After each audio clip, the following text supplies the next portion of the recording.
Josh, what do you make of this? You're a radio TV guy. That's a polite way of saying it. I actually call them the prostitutes for the Democratic Party. That's actually what I like to call them. Or actually, you could call them the Chinacratic Party these days. Could I jump in here? I have no problem with any of them. Could I jump in here? Yes, go ahead. Who's a journalist sent me something yesterday, which is the New York Times coverage of this pandemic always ends with the line, blacks and Latinos suffering most. So if you think about it, I think it's very accurate. If you read the Times, as I must do every day, it can put your teeth on edge. Yeah. But well, I have renamed COVID-19 the Chinese-originated virus and infectious disease.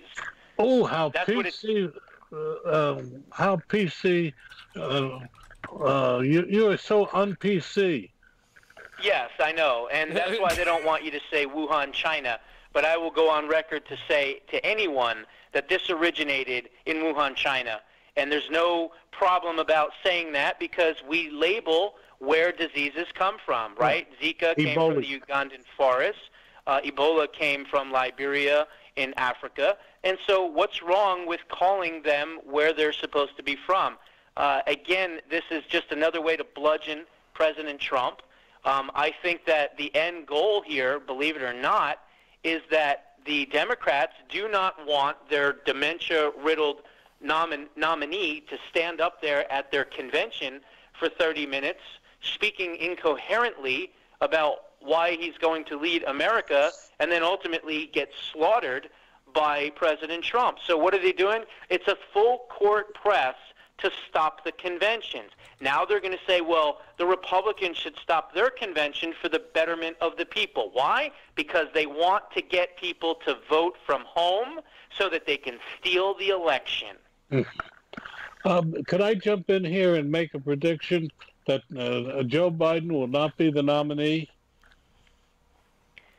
Yes, it's a good prediction. I don't know. I mean, look, I think that they don't want him to be. There's no question about it.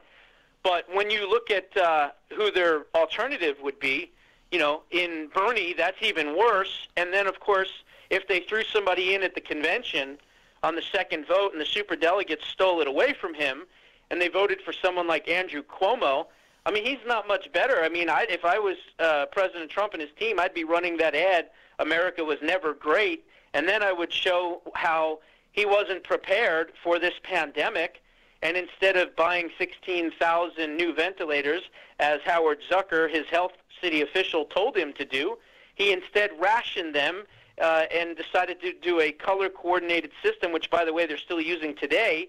But then he had no problem spending $750 billion on the solar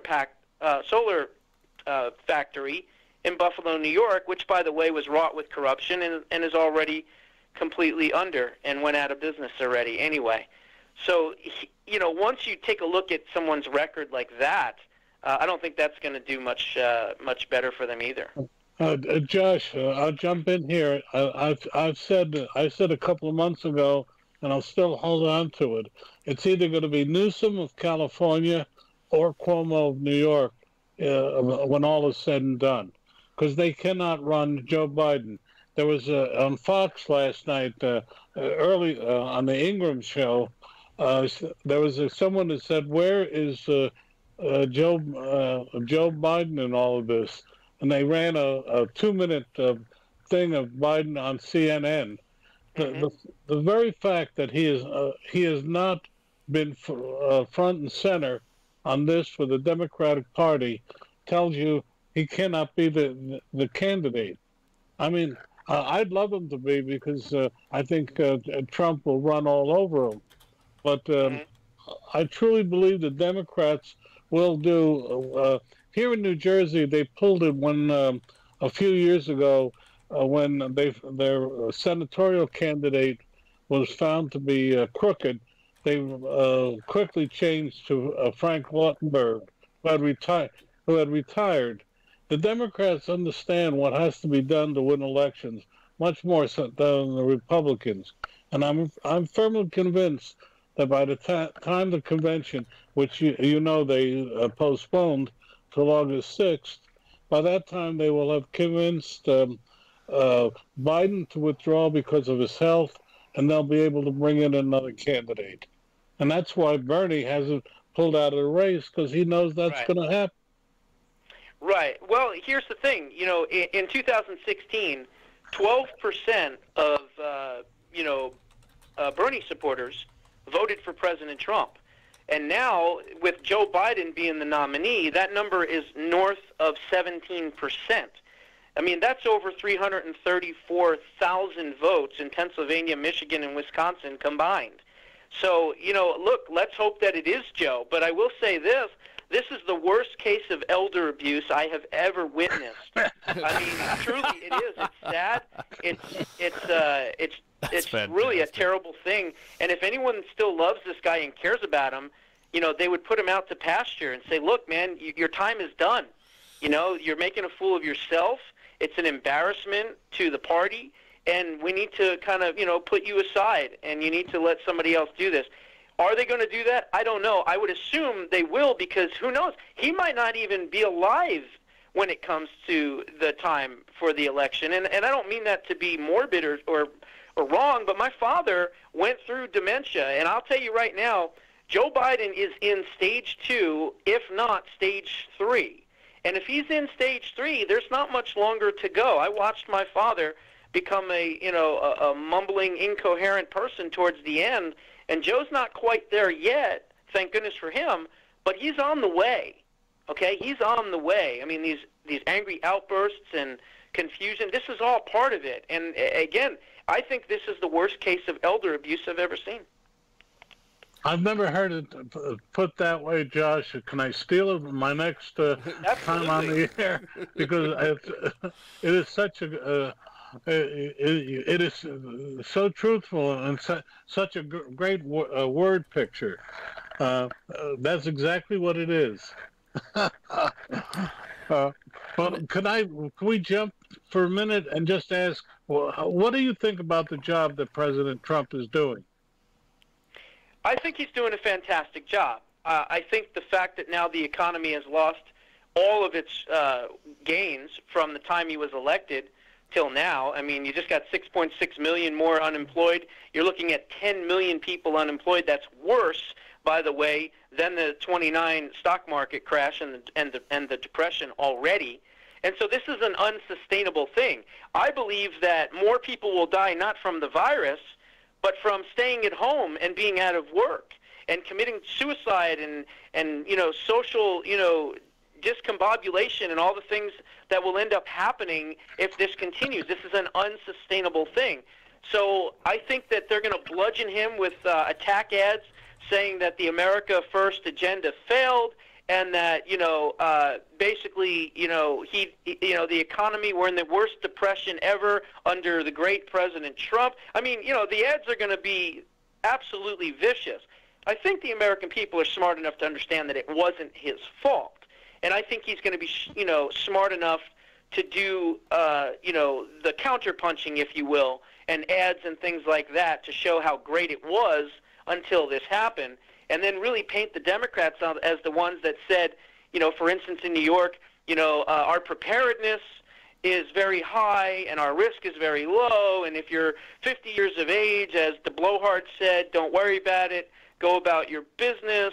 Nancy Pelosi saying what, go out to Chinatown, we're here. I mean, they were so wrong on so many levels. That needs to be addressed, of course. And then the convention. I mean, look, they don't want Biden to be at that convention because they know the American people are going to be able to see him stuttering and stumbling all over the place, and there's no chance that he has. And so that's why they're trying to stop this. Plus, they want voting from home so they can steal the election and control the votes. I mean, you don't have to be a genius to figure this stuff out. Well, I just wrote a piece for USA Today, and which I said, actually, when people enact things like that, expecting one thing, sometimes the effect is just the opposite. I don't think that all these voter changes are going to be as negative to the Republican Party as it's made out to be, um, because what you're going to do is bring voters closer to the ballot box, and who, if you look at who votes, the percentage-wise, um, groups favorable to the Republicans vote on higher percentages than groups that are not favorable. Just that's my thought. Well, it's an interesting thought. And by the way, if you ever want to do a story that you're going to write and you want to interview me and put it on USA Today, I would love to do that, just to let you know. But I think that having people vote from home is much more dangerous, because many people that don't vote will then vote, because it's easier and more convenient. And I hate to say this, but in our society, when more people vote and take place in the voting process, we usually have more negative results. Case in point, Obama for 2 terms, right? I mean, you had many minorities come out and vote for him. You had youth come out and vote for him. And when that happens, a lot of times they cancel out our well-informed votes.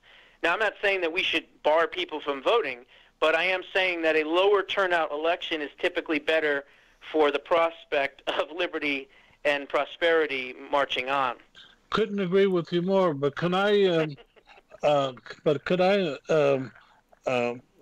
kind of give you a counterpoint to that? If either one of the Republican candidates had been of higher quality, even with that change, with what you're saying, certainly Obama would not have won a second term if the Republicans had a better candidate. I would agree with that. I think that's a fair assessment. If President Trump ran in 2012, maybe that would have been it. Yeah, you're right. I just, we're talking here, and I love this program because we're bringing some such people as yourself, Josh. But IQ, you're keeping quiet. Please don't let me jump over. No. Listen, I'm here to learn just as much as you are. I love what Josh is saying, because that's music to my ears. By the way, Josh, if you were debating any of the candidates, though you're not Trump, you'd still beat the shit out of them.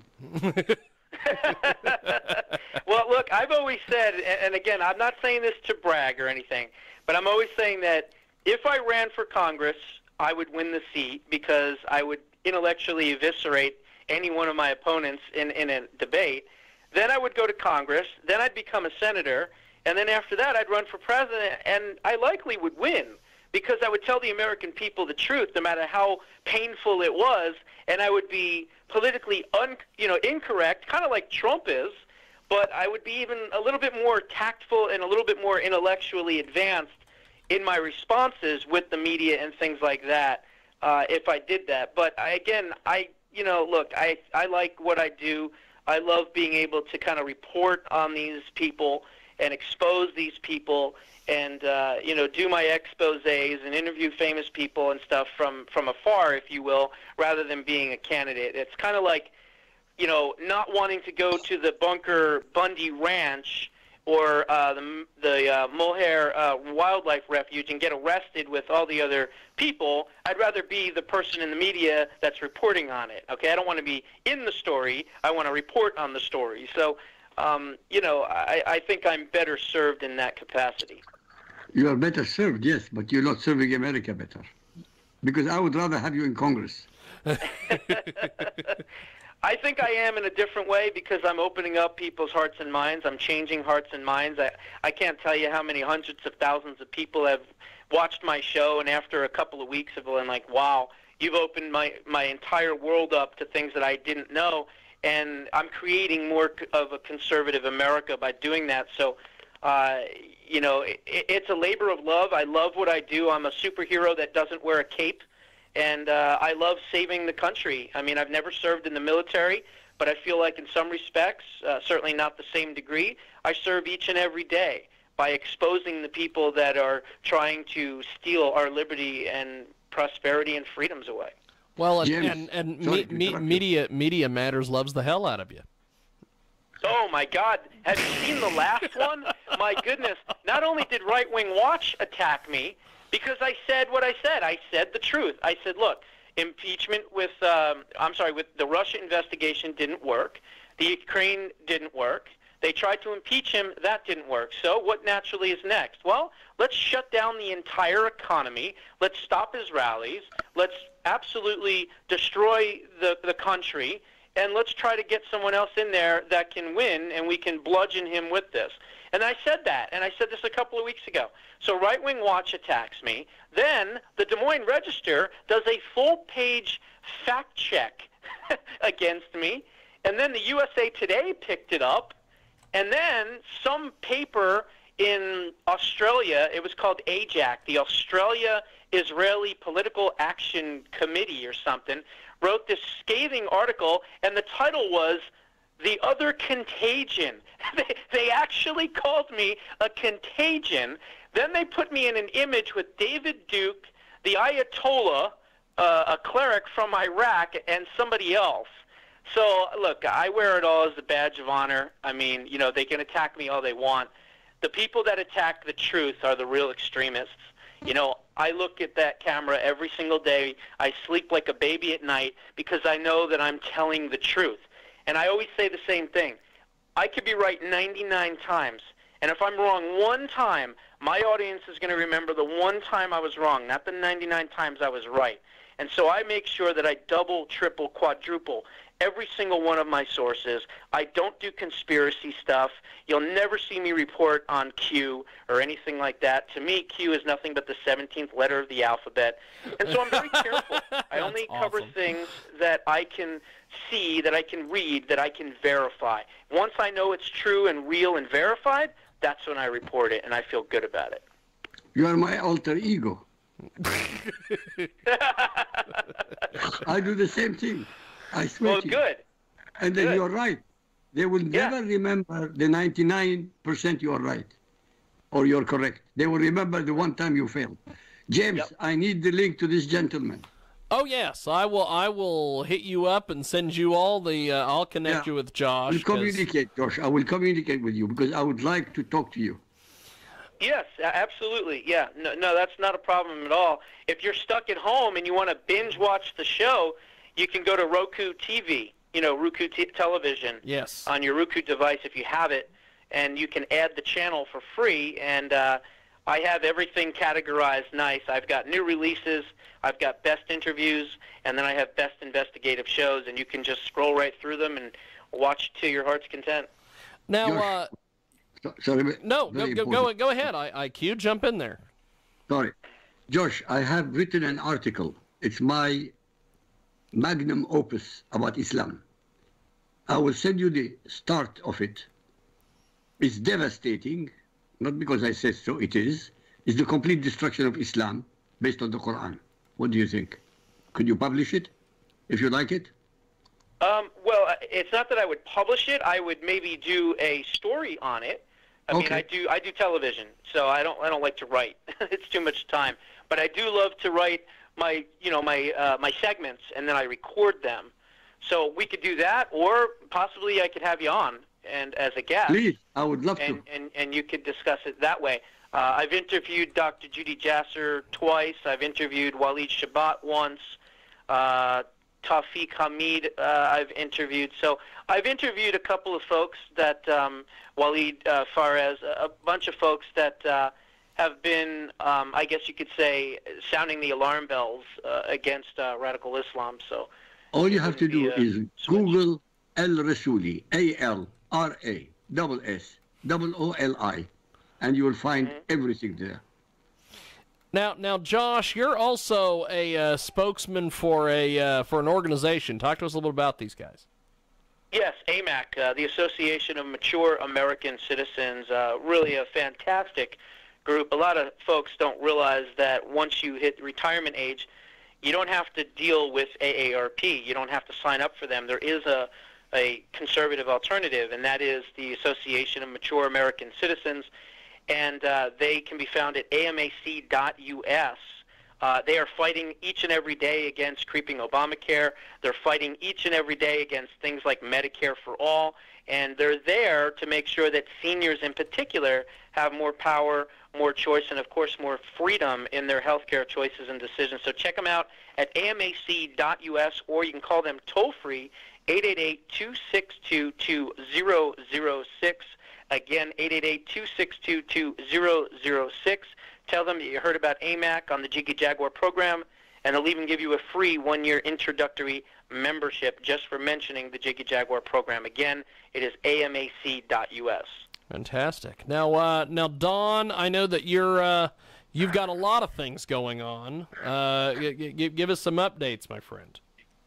Well, something new that we're doing, we're putting together, and we encourage anybody, a list of robotic toys and AI toys for children that we're working with a major book seller to put together a recommended list and a little program for parents, so they can find books or toys or kits that they can bring to their children to encourage them to adopt robotics as part of the curriculum and part of their everyday life. There are very good programs for after school. As you know, the National Robotics Education Foundation wants to encourage robotics inside the curriculum, but now we're working with the parents as well. And you can see it all on the-nref.org. There's the 2SB Digest, and then again there's my program, Small Business Digest, which is on 24/7, just like Jiggy. Yeah, that's enough for me. Well, Josh, I appreciate you joining us here at the here on the show, and IQ and Don. I will talk to you guys next week, and I will connect IQ and Josh and Don on email as soon as we are done here. And thanks to everybody. Thanks, guys. Thank you. No problem. My pleasure. Appreciate it. There they go. Don Mazzella, IQ Al Rizzoli, and of course, Josh Bernstein.